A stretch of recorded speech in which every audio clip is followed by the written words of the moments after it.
Greetings, I am Eva Badigay from class 8-3. Our team is proposing the idea of integrated aquaponics, the path ahead. Integrated aquaponics includes the vast concepts of aquaponics, integrated farming and vertical farming. It is a highly efficient solution to the concerns of traditional farming practices by using less water as compared to conventional farming, reducing the needs of chemical inputs and minimizing wastes. Integrated aquaponics promises productivity of crops without damaging the environment. Fish excreta, mainly in the form of ammonia, is toxic to the fish, and the removal of this ammonia is essential for its development. This ammonia is pumped through this pipe and it reaches the sedimentary tank.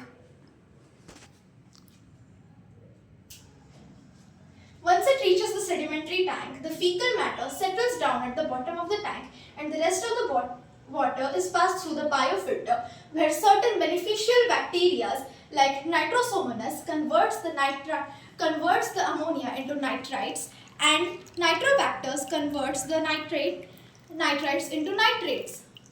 This mineral-rich water is flowed to the top layer of vertical soilless farming. The excess water or unused water is drained down into the lower levels of vertical farming and it ultimately reaches the fish tank. This water is protein rich and it helps the fish breed and produce more. The fecal matter settled in sedimentary tank is used in the integrated farming system displayed here.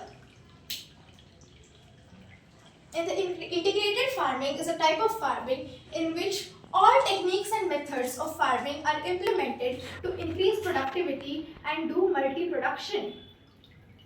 We have displayed horticulture, floriculture and cattle farming.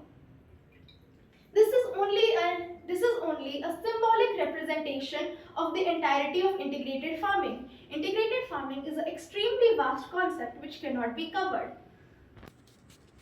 Temperature regulators of the water mist are used to regulate temperatures in this entire soilless farming system, while the integrated farming system utilizes soil, temperature regulators and multiple